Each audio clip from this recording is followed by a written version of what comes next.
And you also have a sequel that's very much inferior to the first one. And that's disappointing, y'all, because even if this weren't suffering from being in the shadow of a better movie, it still has one big problem, and that is Moana 2. The first Moana was actually 3 years ago. Yeah, and that's the timeline that they're following here. Now, we all know Moana hanging out with that demigod Maui, and man, they've been friends for 3 years now, if you can believe that. And things are going good. Maui's, he's gone and doing his own thing right now, and Moana's been much respected in her tribe back on the island. But you know what? She hears a she's like, who farted over here? No, there's no farts. It's the call of her ancestors, letting her know that somewhere out there are other ocean people. And so now it's her dream, her mission, to reunite all the people of the sea.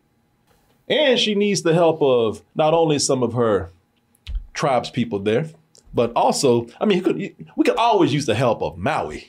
Maui, yeah, he's got powers. Yeah, big ass Maui. Maui can turn to birds and sharks and all kind of things. So, when Maui comes in, oh hell, we got this. But Maui's ass is tied up somewhere, and I mean literally tied up upside down by some other demigod who I don't know. You ain't more of a god. More of a god. Yeah, bitch, I'm better than you. You'll go when I say you can go. I don't even know why they tied his ass up. I forgot, but I know they say you ain't going nowhere, right? Until you bring Moana to me. What are the plans of this nefarious god for Moana? Will she be able to free Maui so he can get his stick back and turn back into a bird again? And more importantly, it's a hook. I'm sorry.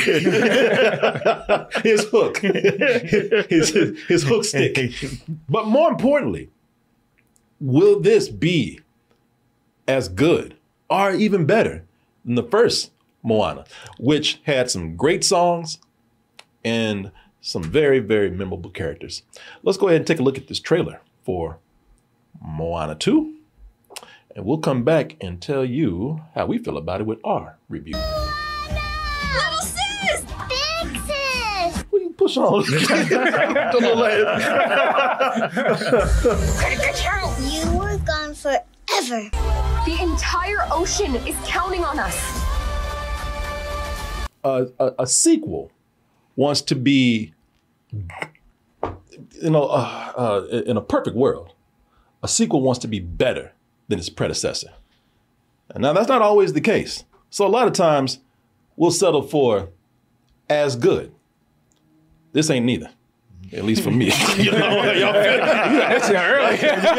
You came out right out the way. No, you beat around the bush and do a little smoke and mirrors. If this was really good. No, it's not. Ain't no surprise. Let's get right down to it. If y'all saw the first Moana, y'all good with that. All right? This ain't it. But yeah, this is not better. It is not even as good, in my opinion. You know what? It's so often like what makes a good sequel, and somebody that does a sequel, it's because the first movie, they didn't believe in it that much, but with the second movie, they got a bigger budget. Right, yeah. There's no bigger budget to have here. No. It's all the same, animation. So the animation is on par.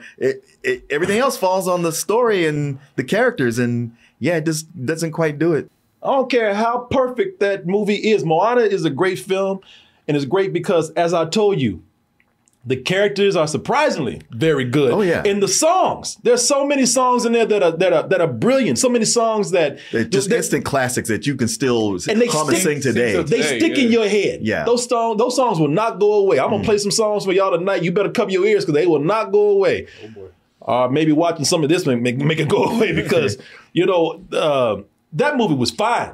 That movie did not need a sequel. That movie was perfect as it is. We need to do nothing else. It told its story. It wrapped it up. Yeah. Moana, sit your ass down. We don't need to do nothing else. But that mouse said, bitch, you better go get my money. Don't you listen to them? That mouse. Dwayne said, I want some more money. Don't let this get you in trouble. Get out there and give me my money. Y'all know Disney gonna make if it made money the first time, they damn sure gonna see if it makes money the second time. Course, yes. Oh yeah, and after the few years they had where things weren't hitting, they said, all right, all we're gonna do now is sequels. Yeah, Right, yeah. we're gonna do sequels, and if we ain't doing sequels, we taking old shit and putting a nice, fresh coat of live action on it. Right. We taking these animated classics from that so-called vault, which never locks that door. Disney always talking about, you better get it now, because once you put it in the vault, you ain't gonna see it again until we want to pull that shit out and make some more money. Yeah, bullshit. Yeah. We find a good gimmick like putting some real fur on it. Right. And it's weird thing with Moana, they're doing this Moana 2, and they got the live action one queued up. That's It's too much. Yeah, it's too much. First of all, you have Moana. A lot of problems with their live action movies is that the animated movies are so good, they capture so much personality, they capture so much heart that the live action movies will never catch. And so now you got a movie that I'm sure is not going to be able to do a live action movie that's not going to do what the animated Moana did, and you also have a sequel that's very much inferior to the first one, and that's disappointing, y'all. Because even if this weren't suffering from being in the shadow of a better movie, it still has one big problem, and that is the reason why it's not even as good is because it's not memorable.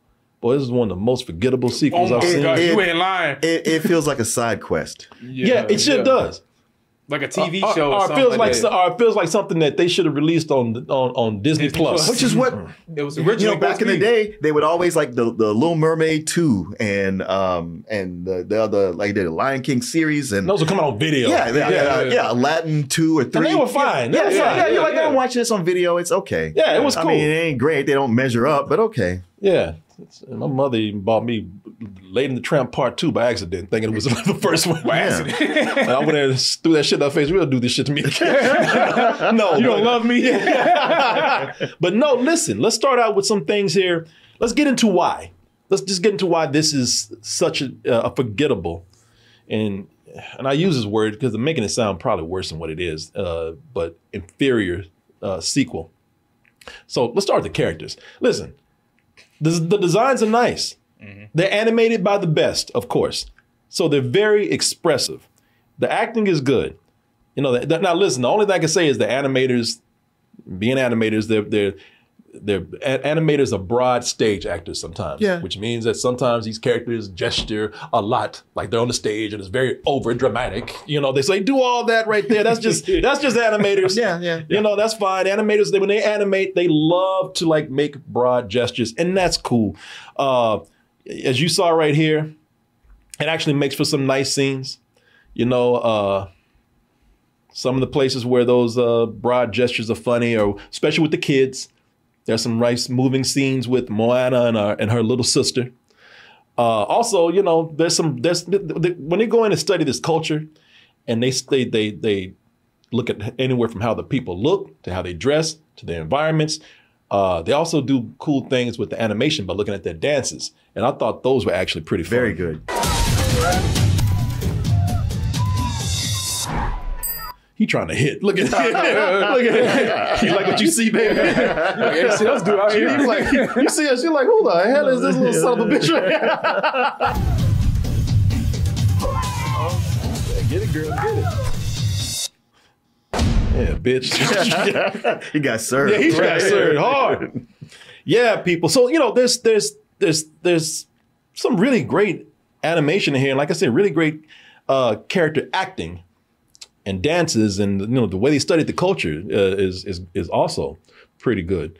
The problem for me here is that the movie is so busy that there's no moment that when we actually get into the story, there's no moment they let these characters breathe to actually become deeper personalities. No. You mostly see this with the characters right here. The big dude is Moni. The chick is Kaylee, and his old ass right there. That's that's Kaylee. The chick is Loto, and of course that's Moana over there. They're the most basic of supporting characters that you can get. Well, Bottom of the barrel. it's one of these things where, like, first off, when she's got to go on this big mission, I was like, so this is important. This is it. They ain't gonna sit. Ain't nobody else gonna go. And I was like, oh, volunteers. I was like, okay, cool.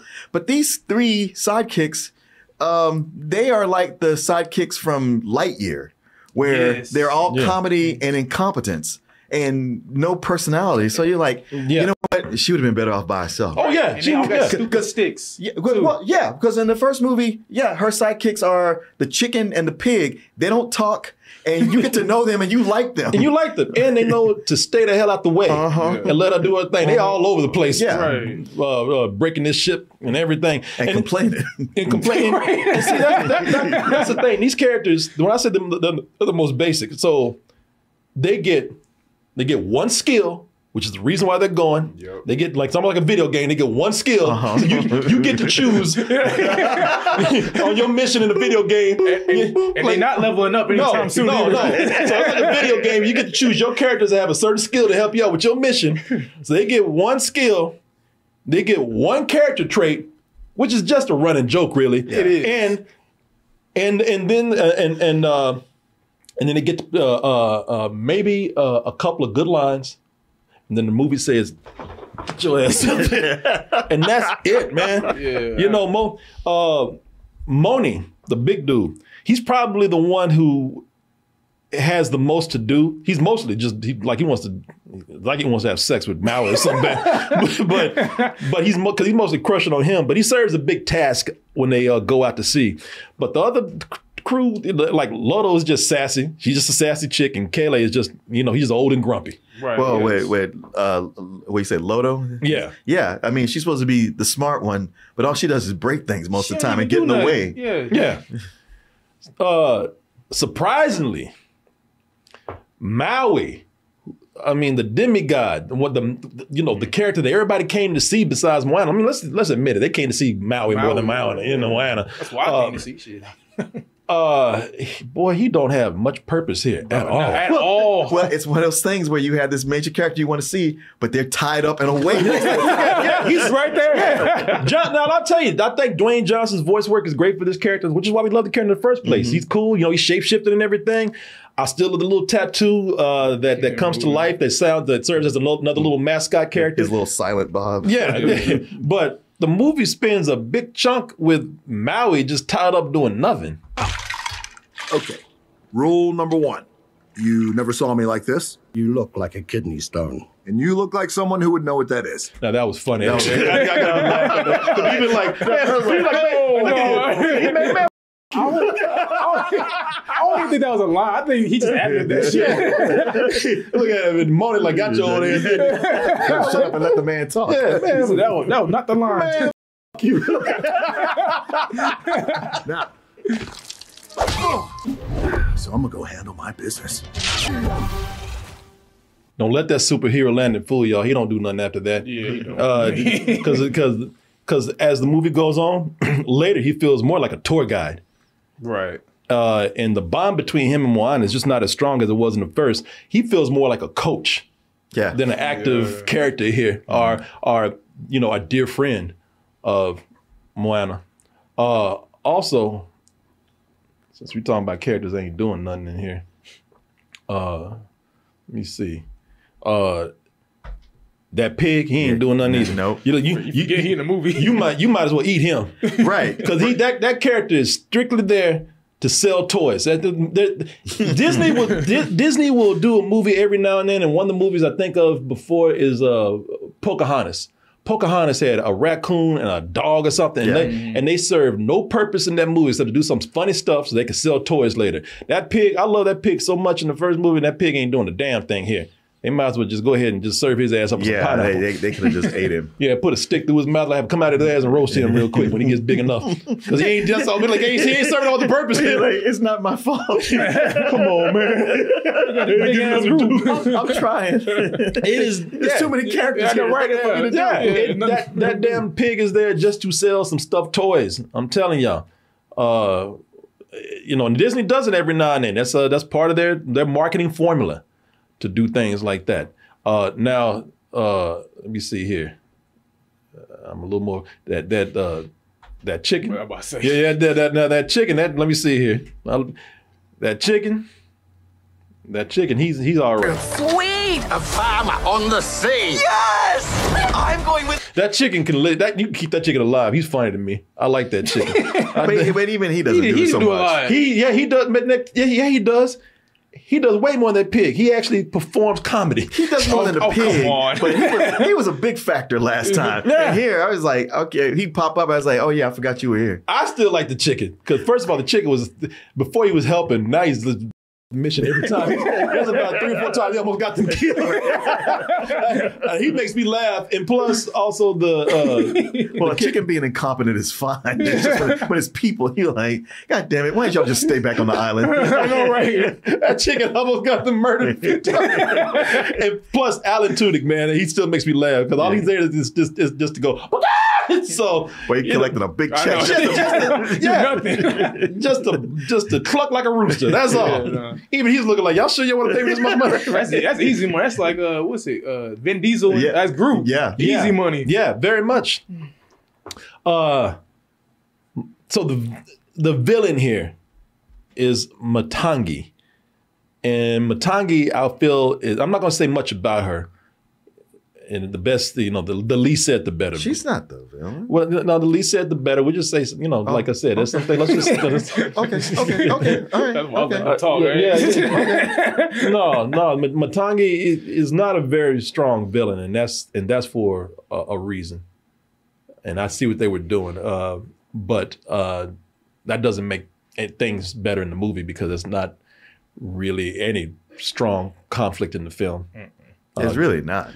Just maybe some storms at the end of the movie is that's about as much conflict as you get. But hey, look, she looks cool. Yeah. Those cool things. Yeah, she does, and yeah, she got cool bats and stuff. But she's not. Oh, and you know what? She probably has one of the stronger musical numbers in the film. Mm-hmm.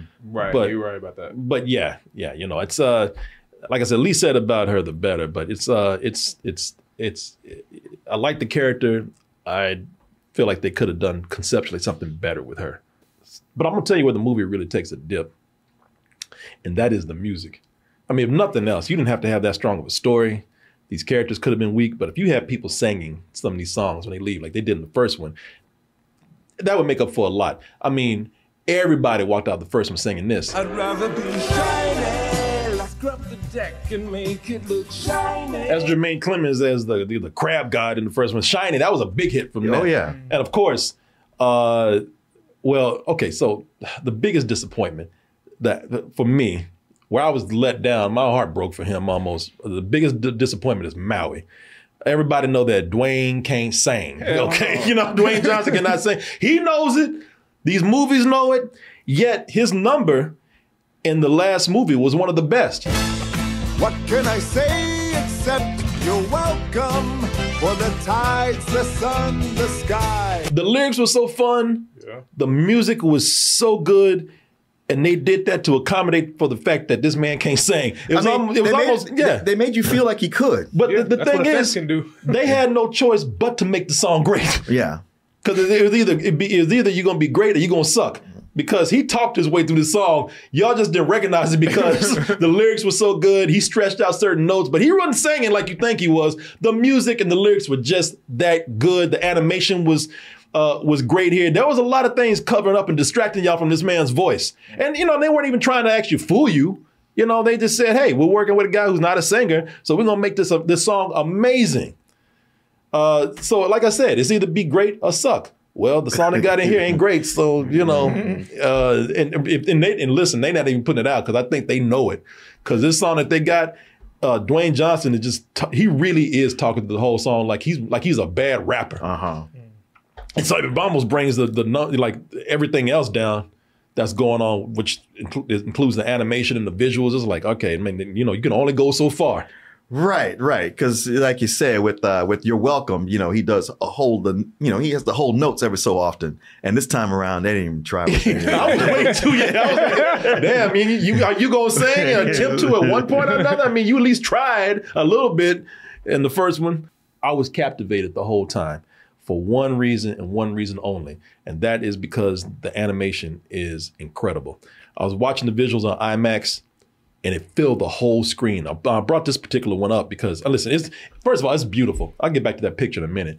But this movie is gorgeous, man. And maybe it's because of the way I saw it. Because the thing with this movie is that you get all these beautiful oceanic views, the scope of the structures and creatures in this movie. You know, you watch it on the IMAX screen and it fills the whole screen. And you feel like you're actually in the movie, man. It's true, you do. Yeah, there's a point here where they went to a giant clam that you saw in the trailer, and I'm not lying. When they were going into it, I was like, feel yourself backing up.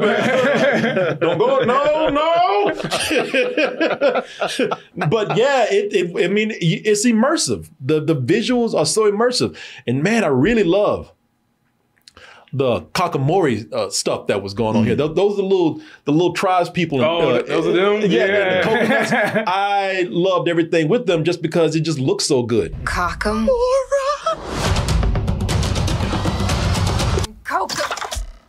Shut up. Nuts. She like, I know you didn't shoot in my ass.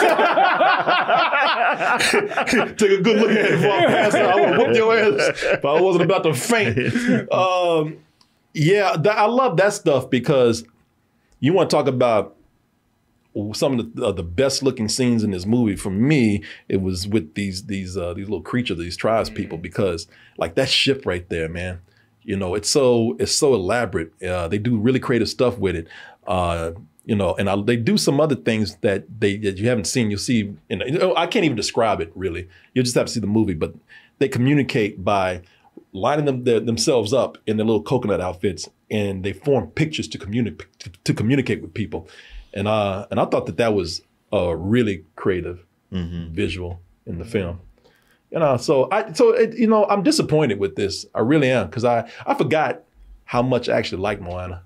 Oh no, it's I want to say it's their best non-Pixar movie. Really? Yeah. And you know, and like with those amazing songs, you know, this time around they don't have Lin-Manuel Miranda to compose the song. So that's right. That's what it was, right? Yeah. And he was especially at the top of his game at that point. Not to say he's lost anything, but he was just on fire. You know, music was everywhere. So this time around, you know, you got somebody who's trying their best, but they're not him. And even with the opening song, you're like, well, this is good. Yeah. You know, it's not what we had before, but okay, let's see where it goes. But it never picks up from the opening song. All the other ones are like, oh, well, that happened. Okay. Somebody said it was originally planned as a Disney Plus movie. Y'all probably should have stayed with it. I mean, the only thing I can think of, but it looks so good in IMAX. That's my little conundrum here, because I feel like in every other area it's inferior, but not ever terrible enough for me to like really go in on it. The animation is why I say, you know, it almost trap you, man. You have to go see this on the big screen. You have to. It's gorgeous. It's one of the best looking films I've seen this year. Yeah, this is a movie with Dwayne Johnson that actually deserves to be on IMAX. That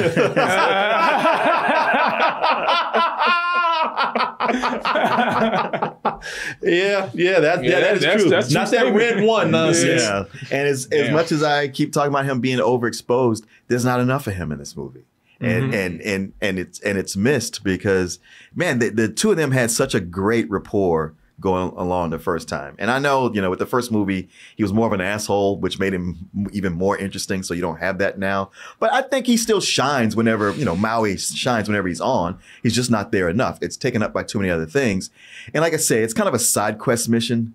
And you don't really, like, they tell you the importance of it, but it's not really hitting home. I mean, the real importance of this mission that they, you know, shy away from, where they're like, you know, our culture will die out. It's like, yeah, because you stay on this island, you're going to start inbreeding if you haven't already. That's what's going to finish y'all off. You got to find some other tribes to expand that gene pool.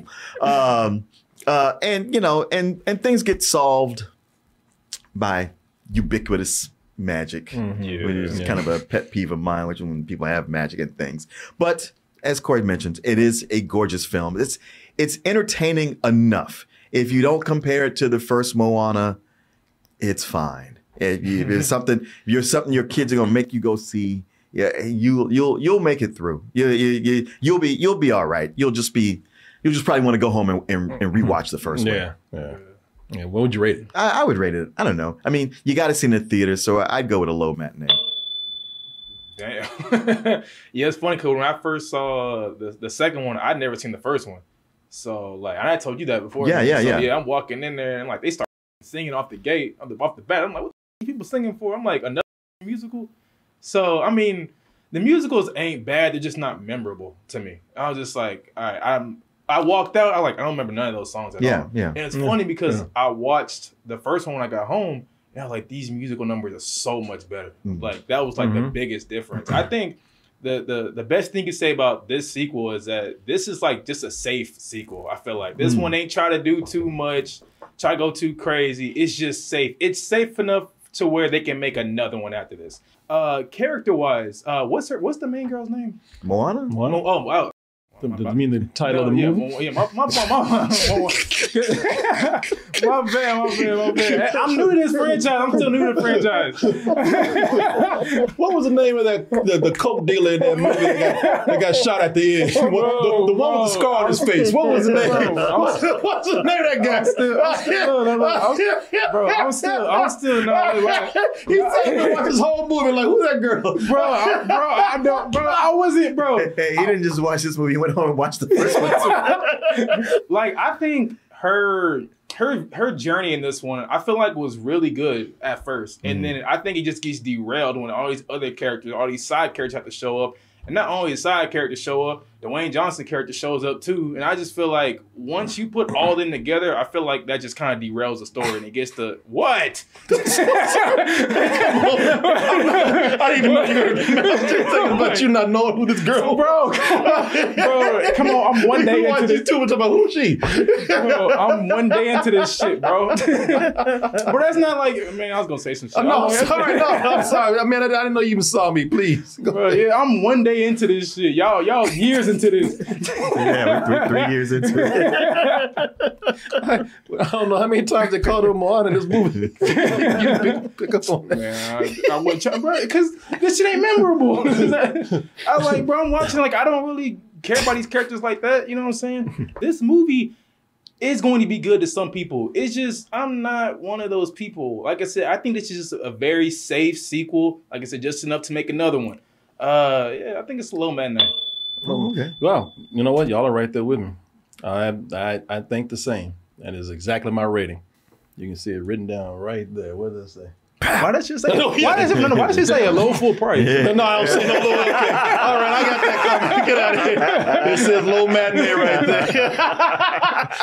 Hey, he's good. He's good. He got me. No, you know the story, the characters, man, they're okay. Look, this makes for a very brisk but not deeply memorable adventure film right here. It's breezy, it's light fun. The animation and the visuals, though, they're the strongest reason to see this. And I really do feel like you have to see this to appreciate it on the big screen. I mean, because you're not gonna, it's not gonna be a waste of time. No. It's not gonna be that hating this. No. Like, look, I got some laughs in this. I giggled at a lot of things. Even the characters where I said they're not that deep, they did things to make me laugh. So it's like I said, it's just not very memorable, especially when you consider a classic like the first one. But yeah, but I do still feel like it's one of the best looking movies of the year. So yeah, it's a low matinee for me too. You're definitely right about that. Yeah. All right, y'all. Hey, what's the name of that character? Bro. The one Tom Hanks played. He was the Men Challenge guy. He was in Forrest Gump. What was his name? Oh my God! What was the name of that character he played in Forrest Gump? Bro, you know, like I said, I'm still new to all of this. I'm still new to this franchise. You knew the world. Bro, I don't know why, but I was like, I don't want to say this poor girl name wrong, but. next time I'm gonna do it. But shit, at least this movie's gonna make everybody forget about Red One from Dwayne.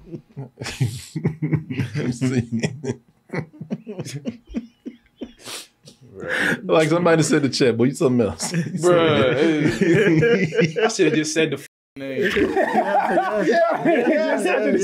What's the teachable? I should have just said. Bro. Right. Because for some reason I was like, I'm not gonna say her name right, so I was like, let me not say it at all. And I should have just said it. How many shots did you do before you got in? I had no shots. Edible gummy? No. Yeah. Somebody actually said, how many gummies you have? Well, you made it to the end of the video. That must mean you really like what we do. So if you do, check out these other videos just like this one. Check out our other YouTube channels and subscribe to join our wonderful Toasty community. And as always, stay toasty.